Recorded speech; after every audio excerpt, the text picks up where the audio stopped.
We've been here 7 minutes since we showed that audio. Nobody's going to react to Doc's audio? There's a lot of news when it comes to JJ Redick. Wish y'all would tell the whole story with me, all right? My Orlando team is the HC. No one gives me credit for getting up against the Pistons who won the title. He ripped longtime NBA coach Doc Rivers. I've seen the trend now. I've seen the trend for years. What's the trend? The trend is always making excuses. Doc, we get it. Taking over a team in the middle of the season is hard. It's hard. We get it. Just like getting traded in the middle of the season is hard for a player. We get it. But it's always an excuse. It's always throwing your team under the bus. There's never accountability with that guy.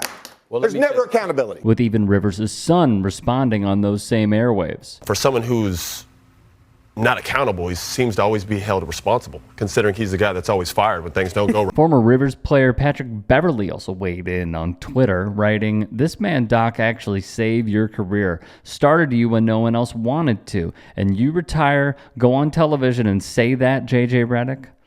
Now, JJ wouldn't let it slide either.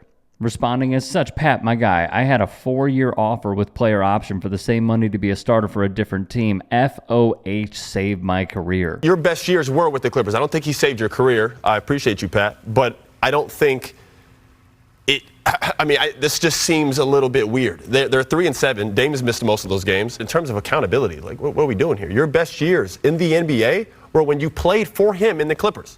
Let's not forget that.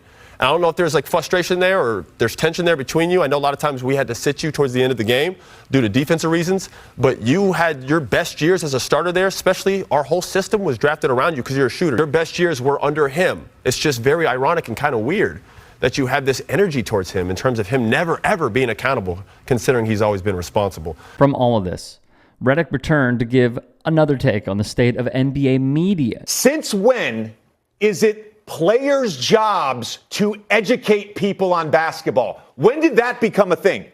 When did that become a thing? Isn't that our job? Isn't that our job? I'll answer. I do that as my job. That's my job to educate people on basketball. I'm letting you speak, and then I'll answer. It's our job, Stephen A., to educate people on basketball. It's our job. And here's the reality. This is the ecosystem we live in. I can do a video on my podcast.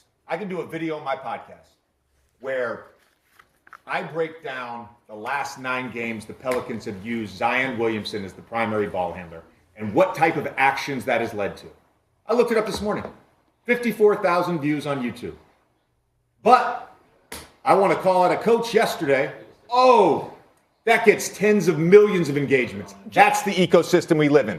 So do fans actually want to be educated or not? Dave Zirin would see this and reply, "Contempt for the audience?" Nick Wright, host at FS1, would fire off this tweet in response to Redick's comments.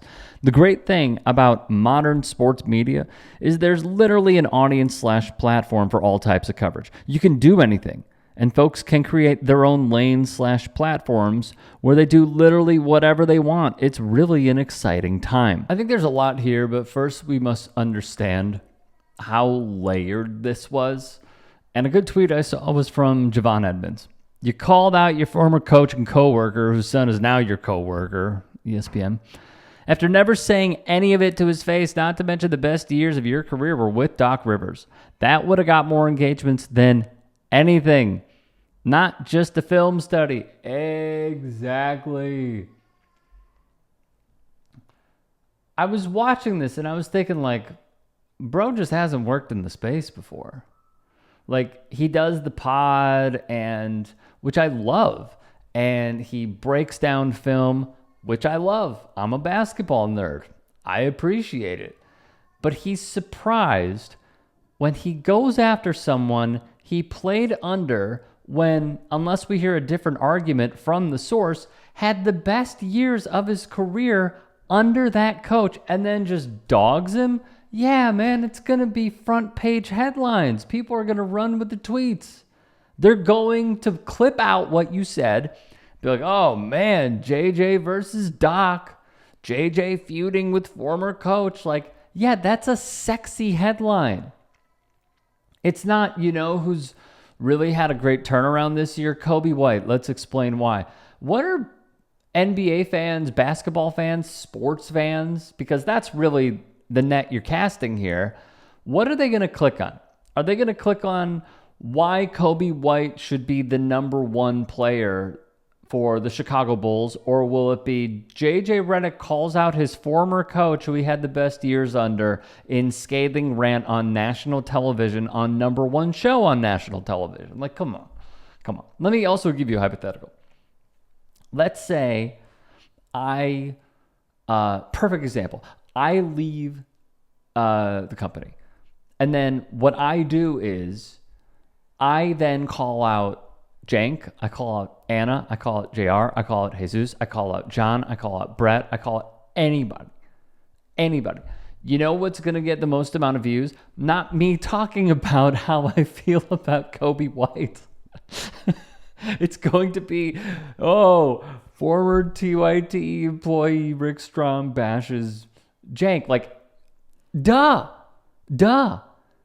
On top of that, we've seen it. It is the literal blueprint. Like, come on. We're getting mad at the wrong things. We just are. Whenever a guy who's an athlete, girl, doesn't matter, goes after a former teammate, goes after a former coach, goes after a executive of a GM rather of a team, executive of a team, you know what's going to generate the most clicks? Not, hey, you know who I really think this team should put in at left defensive mid? It's going to be this player calls out their former soccer coach. Because it is interesting. In addition, this is what we care about because y'all are so tight-lipped with us when you play. You don't give us an inch. Think about this, and I understand why this player would not want to get into the weeds ever again. But in a way, at least how I took it, he subtly, Justin Fields, called out Luke Getsy, offensive coordinator, who's no longer with the team because he's inept, last year. And the media was like, oh, wow, that was insightful. We don't learn about these closed-door meetings. We don't learn about how y'all really, really feel about a coach. But then you just spilled it. So what are we supposed to do? Like, oh, man, I can't watch that. I have to watch Zion Williamson's ball handling. Like,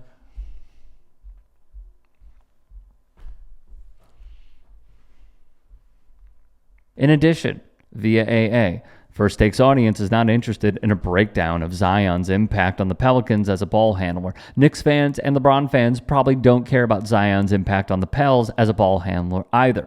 There's certainly an audience for it, but the masses want to be entertained in their downtime, not educated, which is part of why First Take continues to be successful, but also is not necessarily immune from criticism. Hosts spewing hot takes, yelling about recycled topics, or feuding with an NBA coach has a better chance of garnering people's attention as they mindlessly scroll through Twitter than a headline about the Pelicans and ball handlers. Redick often complains about aggregators and the type of content he's asked to take part in on First Take, but creating catchy headlines about something funny, entertaining, or controversial is not a new concept. Newspapers have been doing it for decades. Social media and the internet have just allowed for a lot more of it. Lastly, if there are any stories we missed, if there are any that you would like to submit, get at me and follow me on Twitter, Instagram, TikTok. DMs are open. Look forward to all of y'all's submissions.